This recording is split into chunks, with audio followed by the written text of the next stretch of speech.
Sea otters are the best long-term solution for the health of the ecosystem and resiliency off of the coast as a keystone species.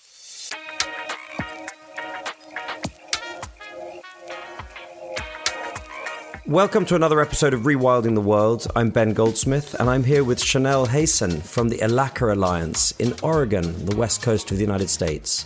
Chanel is working towards the reintroduction of sea otters in her part of the Western American coast. This is one of the great rewilding stories because sea otters are vital to the health of the massive kelp forests that once existed around the Pacific Rim. They eat the urchins, which destroy the forest. So when the sea otters were hunted out to the brink of extinction, the kelp forest went with them. And then what was noticed was that as sea otters recovered, particularly in Alaska, the kelp forest began to grow back. So this is a bit like the wolves in Yellowstone or the beavers in Britain in terms of its impact. And Chanel is leading the charge on efforts to bring this species back. Chanel, thank you so much for taking the time to join me today. Thanks for having me. I'm very excited to be here. Chanel, let's start with the sea otters themselves. Why are sea otters just so special and so important in the ecosystem? Sea otters are a fascinating marine mammal. Well, firstly, they are the smallest marine mammal, but they're the largest in the mustelid, their family. So they are the heaviest of all the weasels in their family. And they are just ecosystem engineers, a keystone species. They help keep the balance in the ecosystem for kelp forests. And we know now eelgrass beds and estuaries as well. They eat a quarter of their body weight a day. They have the densest fur of any animal in the whole entire world. And also, they're just so darn cute. You know, I'm not going to go past that. Everybody loves watching them at zoos or aquariums or out in the wild off of the coast of California, Alaska, British Columbia. Yeah, we've all seen those incredibly charming images of sea otter mothers lying on their backs, floating with the babies resting on their bellies, and also large platforms of groups of these sea otters kind of holding hands. Is that what they do when they sleep?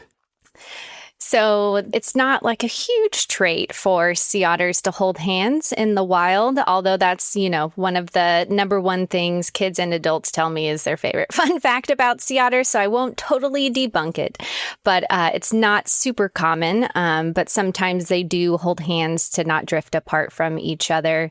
But they can be solitary as well as being in floating rafts, usually determined by sex. So floating rafts of females and males together. And usually males are some of the solitary ones who go off and look for other rafts of females to find friends and future mothers with. Quite often people will tell me that they've been up to the western coast of Scotland here in Great Britain, and they say they've seen sea otters. And of course, they haven't seen sea otters. What they've seen are Eurasian otters that have adapted themselves to live along the coast.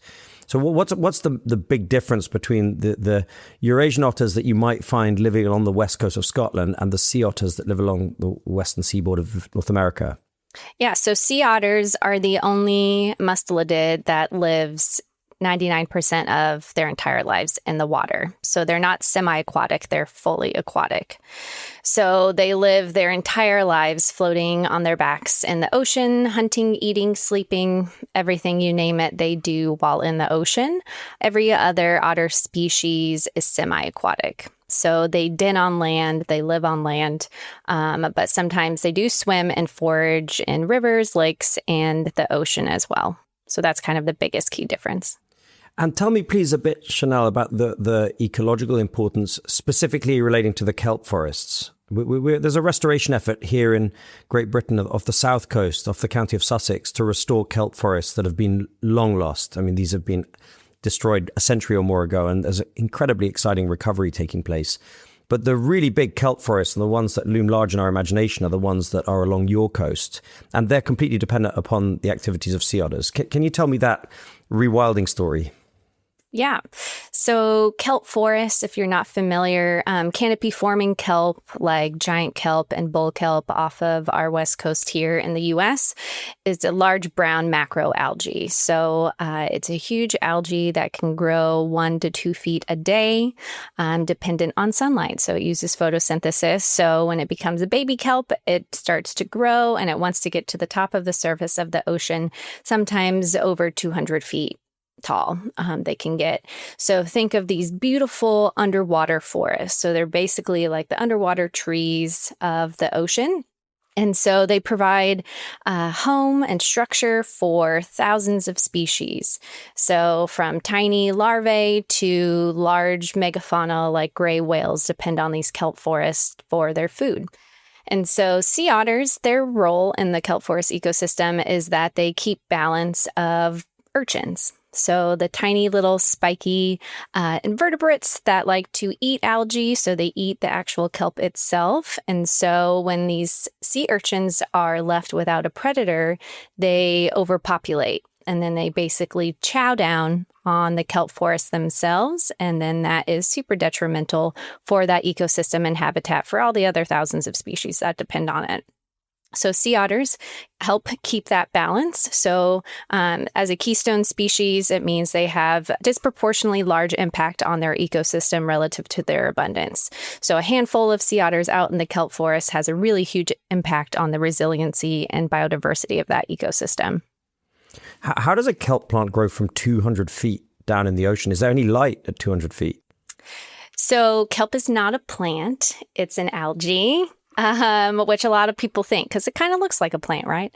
They have sporophytes in the blades that go down, and then a baby kelp is looking for a rocky, hard substrate.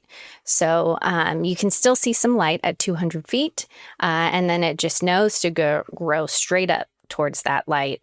And yeah, bull kelp grows about a foot a day and giant kelp grows about 2 feet a day. So that's the largest and fastest macroalgae on the planet. And these kelp forests are ubiquitous, or were once ubiquitous, along the entirety of the Pacific Rim. How far south, how far north? Were they all the way around as far as Japan? Yeah, so sea otter native habitat. So their historical range was from Baja California, Mexico, up the entire west coast of the United States through British Columbia, Alaska, all the way over to Japan and Russia. And that coincides with the range of the kelp forest. Mm-hmm.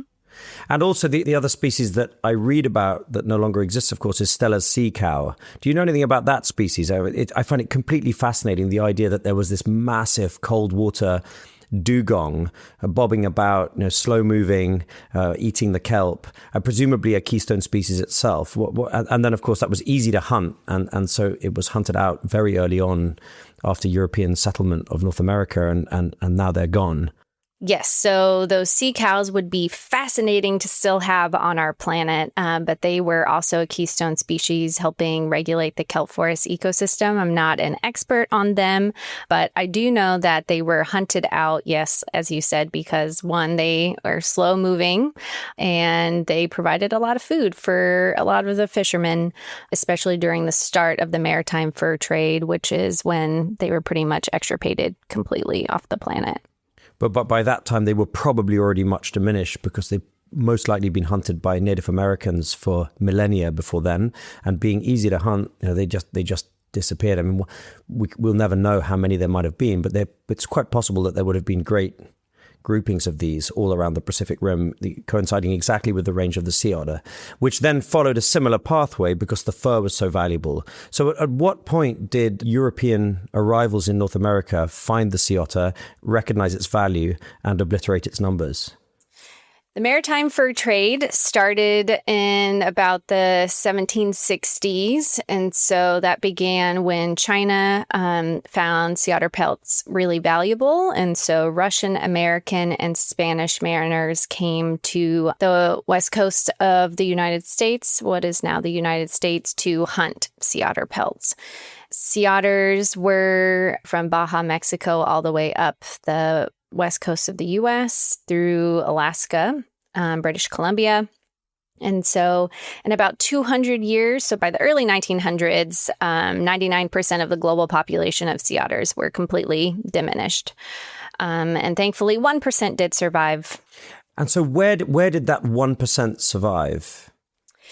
So yes, thankfully, 1% of sea otters did survive. There was a tiny population off the coast of California and Big Sur, about 50, that kind of found a little cove and hid away. And then there were several, about 10 or so remnant populations off the coast of the Alaska and the Aleutian Islands that survived. So at some stage, people must have decided that this animal was about to disappear, and then protection was then put in place. How did that come about, and when? So in 1911, there was the North Pacific Fur Seal Convention, and they decided there to stop the harvest and trade of fur seals, and that also included sea otters. And then in 1972, there was the Marine Mammal Protection Act, which protected also the hunting and harvesting of marine mammals. And so there's been a lot of conservation and protection of these marine mammals because a lot of human activity is causing their decline. And so how dramatic was the recovery? Because often when you put protection on a species, numbers just explode. And beaver recovery, for example, has been absolutely phenomenal in Europe, partly because of deliberate reintroductions. I know we're going to talk about reintroductions of sea otters in a minute, but how quickly did that happen, and where did it happen? And at what point can we say that the species has recovered anywhere in its range?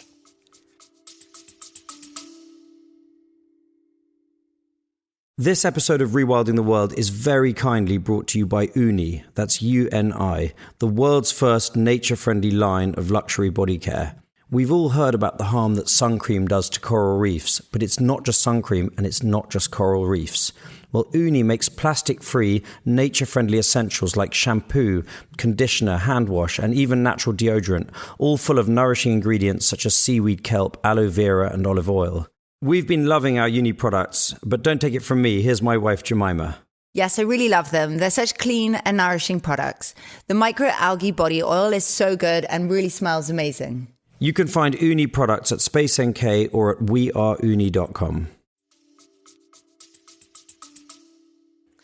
So sea otters, we talked about their native range, and right now there are two subspecies of sea otters, or there's three subspecies. There's the southern, which are the sea otters based off of the coast of California that came from that surviving 50 from the fur trade, and now there's about 3,000. And that population is stunted in growth because it can't expand naturally. We'll get to that later. And then northern sea otters are all in above California, so Washington, British Columbia, and Alaska. And there's over 90,000 of those sea otters in total, so they are doing great, genetically diverse. Could we say on that second population that they've achieved the pre-hunting numbers? There's no historical count of sea otters before they were hunted, so I technically don't know. We only have estimates, but Alaska is like the most pristine habitat for sea otters to grow and expand because it's just a long linear coastline of their perfect habitat. And so that's where 90% of the global population of sea otters are. So I'm guessing they're probably at around historical numbers there. And then the third subspecies is the Asian sea otter, which is off the coast of Japan and Russia. How is that third subspecies of sea otters doing around Japan and Russia? Japan has a very minimal amount, around 50 sea otters living off of eastern Hokkaido. So that is a small amount compared to historical numbers. And Russia has about 18,000 to 20,000 currently. So there's pretty dramatic recovery of this species in Russia and also in the northern part of its North American range, especially Alaska. And that's when it gets interesting, because that's when stories start emerging of the recovery of the kelp forest. And I don't think people had drawn any insights previously into why the kelp forest was degraded and the coast being eroded, and suddenly the sea otter returns and the kelp starts to grow back. Can you tell me a little bit about that story? So as we talked about, sea otters are historically a keystone species for kelp forests, thanks to the work of Dr. Jim Estes, who did some research off of the Alaskan islands, the Aleutian Islands, and realized that when there was an ecosystem without sea otters, the sea urchin population took over. And so they helped keep that balance. And so right now, a lot of Northern California and Oregon are in a crisis right now with our kelp forest ecosystems being out out of balance. So we are missing the keystone species, the sea otter. And then also there was another species that was helping the urchin population stay in check, and that was the sunflower sea star, Pycnopodia, the scientific name. And so unfortunately, a sea star wasting disease, which they just discovered, took about a decade to figure out what was basically turning sea stars into mush. And it was a bacterium. But anyway, I digress. And so we have an ecosystem without these two predators. And then sea urchins are, a species that just doesn't die. It can live for over a year without ever eating anything. It can slow down its metabolism. So think of just looking down into the ocean on the seafloor and seeing a purple carpet of these spiny things just waiting for something to fall down for them to eat. So does that mean there's no kelp left at all? I mean, how degraded are the kelp forests of the West Coast where the sea otters and now the sea stars are no longer present? So I can speak for Oregon. There was a Oregon kelp analysis, and they said over the last decade or so, about 75% of our kelp forests are no longer there. So although we do have still some healthy, viable kelp forests off the Oregon coast, it's just not as much historically as there once was. So there still is kelp here on our coast to do a sea otter reintroduction based on a scientific feasibility assessment the Elakha Alliance produced, and also one that U.S. Fish and Wildlife Service also produced in 2022. How vital is the kelp for people? For example, protecting coastlines against erosion, storm surges, or for any other reason? Two really great points. So having kelp forests off the coast help lessen storm surges, which helps decrease coastal erosion. It's a great place for dispersal of larvae for a multitude of species. Also, kelp forests are a huge biodiversity hotspot. It's one of the most biologically diverse ecosystems on the entire planet. And also, about 50% of our oxygen comes from the oceans, and about 25% of that comes from algae in our ocean. So every time you breathe in, no matter if you're close to the coast or not, you should thank the ocean and kelp forest for the oxygen that you're breathing. So let's come to you, Chanel, and your efforts with the Elakha Alliance to restore sea otters to your state, which is Oregon. How did you come to this? You're a marine biologist. Where did you grow up? How did you fall in love with the ocean? And how did you come to this particular campaign? I went to SeaWorld in San Diego, California when I was a youngin', about 5 years old, and fell in love with all those marine mammals, megafauna there, and wanted to be a marine mammal trainer and a marine biologist. And so I stayed on that track until college and went to school at California State University, Monterey Bay, and studied marine and coastal ecology, and studied abroad in Australia for a year because I wanted to go diving on the Great Barrier Reef. And I did research out there on a beautiful island in the middle of the Great Barrier Reef, which was one of my most favorite activities ever. And then came back, graduated, couldn't find a job in my field, had some odd jobs, and then ended up as an international scuba diving beauty queen for the United States, which is a fun fact for all. And so I went to Malaysia, represented the U.S., won 3 titles, which is not bad for the only marine biologist and rescue diver there. And then moved to Puerto Rico for a year and worked for Jean-Michel Cousteau as an eco tour guide naturalist. And then wanted to get into education because I really love teaching people about the ocean. So I moved to Portland, Oregon, in 2016 to get my master's degree in sustainability education, and then started working for the Elakha Alliance as Director of Outreach and Community Relations shortly after that. So I've been in this position for a little over 4 years, and I am the first ever employee of our nonprofit. So gold star for me. That is just a fantastic story, Chanel. And congratulations on all of that. And thank God you're fighting this battle. So tell me about the Elakha Alliance, where you are the first employee. So Elakha is a Chinook native word for sea otter. We were an idea from the late David Hatch, who is a Siletz Indian tribal member. And he was naming a boat he was building with his son, Peter, and came across the word in a Chinook trade jargon dictionary and was like, why don't we have sea otters in Oregon anymore? And so that led to decades of involving a lot of researchers and educators and scientists trying to figure out how to bring sea otters back, and also talking to several other tribes here on the coast in Oregon to do a reintroduction and bring them back to their native waters. And unfortunately, he passed away unexpectedly in 2016, but his mission and his drive and his passion to restore sea otters in Oregon lives on through our board of directors, and we became an official nonprofit in 2020, and I was hired shortly after that, and now we're a mighty staff of 4 full-time employees. But I think we've made a lot of progress for, our small size over the last, 5 years or so now, that we published a scientific feasibility study in 2022. We're really grounded in getting the science right and doing advocacy. I've never understood why it's so hard to get species reintroductions done. Here in Great Britain, there's just a wall of kind of bureaucratic and institutional opposition to even the most modest proposals to restore, like, pool frogs to Norfolk or harvest mice to Cornwall. There are always reasons, biosecurity or threats to agriculture. In fact, fun fact for you, pretty much every single wild living beaver in Great Britain is there as a result of non-permitted, otherwise illegal releases. And that's true also of Portugal, Spain, many of the releases in France, Belgium, Netherlands, Italy. People have just gone on and beaver bombed rivers because of the frustration with the system.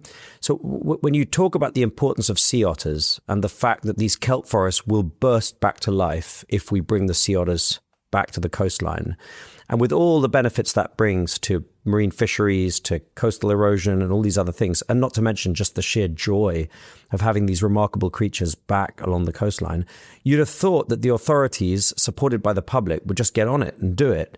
And yet the Elakha Alliance has been beavering away for ages and ages, years and years, and there is opposition. So can you try to explain to me, where does this opposition come from? Who wouldn't want sea otters back along the coast? Why hasn't it been done already? Yeah, so sea otter reintroduction has been done before. So in the 1969-70, there was the U.S. government was going to do some nuclear testing off of Amchitka Island in Alaska. And scientists were like, wait a minute, there's a huge population of sea otters here. What are you going to do? And they're like, I don't know, figure it out. Here's some money and we'll let you do it. So they kind of had to work quickly without too much planning and capture as many sea otters as they can. And they released them off of British Columbia, Alaska, Washington, and Oregon. And unfortunately, the Oregon population reintroduction was not successful, but they did survive for over a decade and reproduce. But eventually they all disappeared, and they think that just happened because they didn't reintroduce enough sea otters to withstand natural immigration and mortality rates. Did the other reintroductions at that time work out?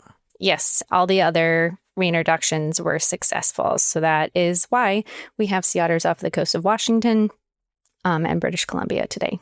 In growing numbers. Mm-hmm.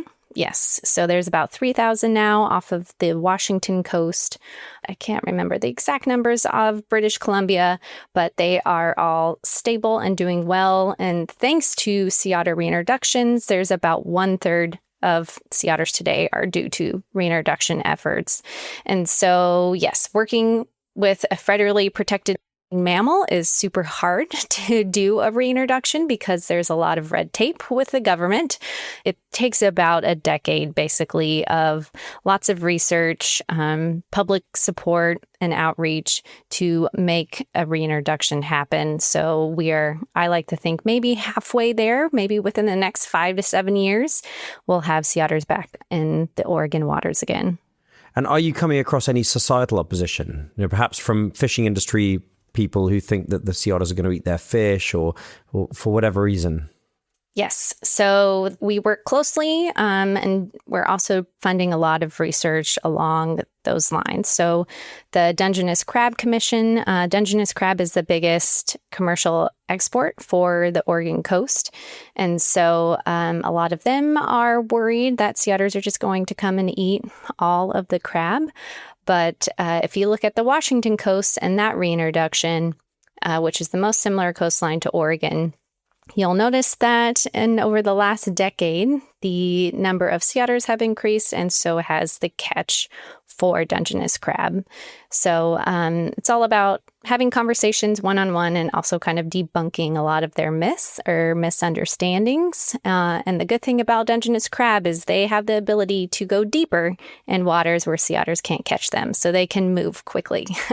So I think the only impact possibly that it could have is more so on the recreational crabbers or fishermen that are right close to shore where a sea otter population might be. But other than that, the commercial crabbing shouldn't be an issue. And also to educate people that they don't eat fish. So that's a big misconception. They don't want to expend that much energy to get their food, which is why they like to eat like a lot of those hard-shelled invertebrates that are just sitting on the bottom of the ocean where they can just pick up, grab it, and crack it open. But also explaining they're not going to take rockfish or anything, salmon, anything like that, is also really important.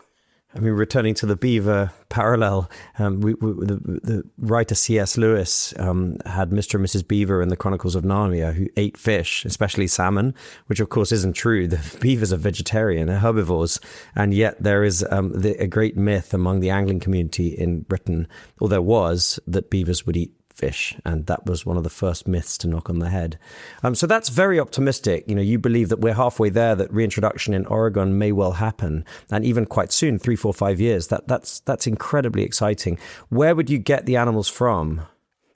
So we can give our best guesses at where the source population should be, but that would be based on U.S. Fish and Wildlife Service will be the ones to determine that. I think it should be Alaska because that's where 90% of sea otters live, and they wouldn't mind taking away maybe 150 of that population. It wouldn't have an impact, and so take about 150, release them off the Oregon coast, and then over like a 13-year period, supplement those with surrogate raised pups off of the coast of California. So the Monterey Bay Aquarium, Long Beach Aquarium, and SeaWorld San Diego are all part of a surrogacy mom program where an orphaned pup washes ashore, then they take them behind the scenes without human interaction and have a surrogate mom teach them how to be a sea otter, teach them how to hunt and dive and groom their fur. And once they're deemed releasable, release that pup when it gets old enough back to the wild. After about 2 weeks of observations, they'll determine if it's doing okay in the wild or not. And then, so that is what I mean by a surrogate raised southern sea otter pup. So to reintroduce those back into that population of northern subspecies would be really crucial to help the genetic diversity of the species overall, because I will also say Oregon is a place where the northern and southern subspecies intermingled based off of bones of sea otters found in shell middens, which are basically discard piles for indigenous people off the Oregon coast. So that is a huge plus and win for the sea otter species. At the start of our conversation about sea otters, you said that the California population, which had been knocked back to about 50 individuals at the time of the original protection, have recovered to around 3,000 today, but that it wasn't expanding. Is that because of genetic deficiency, or is that because of a lack of habitat, or what's the pressure there? So the pressure there is juvenile white sharks. So their northern range, which is where they would naturally expand north to, is somehow became this white shark kind of hangout breeding ground, so to speak. And so there's so many juvenile white sharks north that any lone sea otters trying to find their way up there usually get bit and deceased immediately. The white sharks don't actually eat the otters, which is a common misconception. They are switching from eating fish to marine mammals as a juvenile, and sea otters sure look like a fatty seal or sea lion that they like to eat. And then they get a mouthful of fur and let go, and usually that's fatal for the cute little sea otter. So that's a big reason why they haven't naturally expanded. And now our kelp forests on the northern California coastline are being impacted with the sea urchin overpopulation, and those sea otters can't get there. So there's also a sister effort to do a sea otter reintroduction in Northern California as well. So the problem is the movement, the dispersal of young sea otters north into those virgin territories to the northern part of California. It's not a problem in the habitat, it's a problem between the suitable areas. Exactly. But wouldn't there have been sea otters continuously along the coast from Baja California all the way up? How has this problem emerged now? Why would this problem have not been there 2-3 centuries ago? These white sharks presumably have always bred in Northern California. Yeah. So also a misconception is that river otters and other otter species have multiple pups at a time, and sea otters only have one. So they only have one a year. And so they expand and grow as a population really slowly. So a lot of fishermen think sea otters are going to repopulate like rabbits up and down the entire coastline, and that's just not true. It'll take about 50 years for that population to kind of settle and start growing. So that's another reason why they just have a slow growth rate. So they're not going to naturally just expand. And they're not migratory, so they don't know where they used to be before. A lot of people ask, why don't they just swim down from Washington or California, swim up to Oregon and repopulate? That's just not how it will work. It takes human intervention and a reintroduction to restore the species where it should naturally be. So these are the reintroductions we want. We want one in Northern California in suitable habitat there, and we want one in Oregon, which is what the Elakha Alliance is working towards. And that's that. If both of those efforts succeed, then the sea otter is then back across its former range. And although it'll take time to recover to its former abundance, it'll be well on the way. Yes, sea otters are the best long-term solution for ecosystem health and resiliency off of the coast. And there's some joint efforts of kelp forest restoration projects with some really amazing partners. And also they are working to breed sunflower sea stars in captivity in a lab and then release those back on the coastline as well. So sea otters aren't the final puzzle piece of success. There's a lot of other factors involved, but they are the best long-term solution for the health of the ecosystem as a keystone species. Chanel, I started this Rewilding the World podcast series specifically to talk to people like you.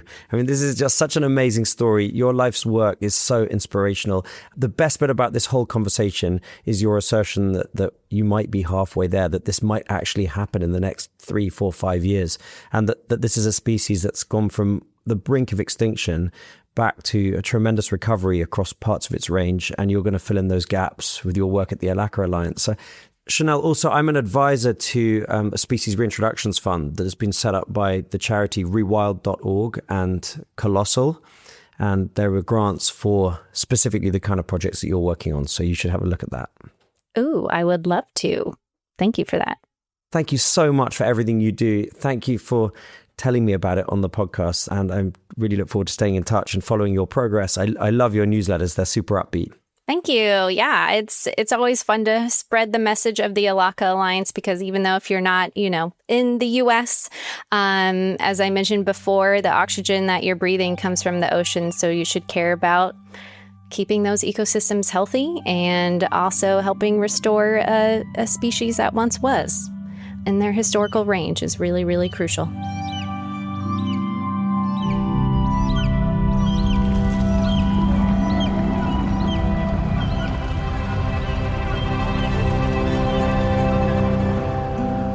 The story of sea otters around the Pacific Rim really is fascinating and one of the best illustrations of keystone species. I so hope that Chanel and her colleagues are going to be successful in securing permission to reintroduce sea otters along their stretch of the Oregon coast. I hope you enjoyed the episode. Please do give us a like or a review. Spread the word about this podcast series, Rewilding the World. Take a look at our YouTube channel where we put some of the best bits and snippets from behind the scenes. Next time I'm going to be talking to Shelby Perry from the Northeast Wilderness Trust. One of the most amazing nature recoveries that the world's ever seen has been the recovery of the great forests of New England since around 1900, when forest cover has risen from in the 20s of percent to in the 70s of percent. Well, today, Shelby and her colleagues at the Northeast Wilderness Trust raise money to buy up large logging concessions and other tracts of land for protection and restoration. It's an amazing story. The whole area is just full of nature.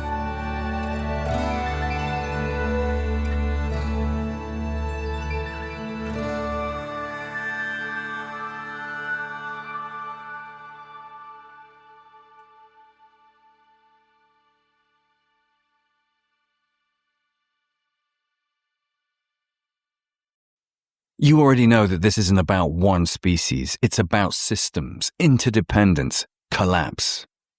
And yet, wild salmon, one of the clearest indicators we have, are vanishing fast. Their decline signals something deeper, something more dangerous. I'm Jim Murray. I host The Last Salmon. It's not a side story. It's the biodiversity story that everyone like you should be listening to. Season 2's out now. One of the best ways to support rewilding is to go and visit rewilding projects on the ground. My friends at the European Nature Trust have asked me to tell you about a series of coexistence adventures that they've put together. They're designed to give you the best chance of seeing Europe's most iconic species: bears, wolves, lynx, and so on. All of these are on the rise in Europe because of rewilding projects. These trips are hosted by expert guides and conservationists, and most importantly, the European Nature Trust is giving half of the revenues directly to the foundations working on the ground to restore wildlife. I'd love you to check out these coexistence adventures at the European Nature Trust website.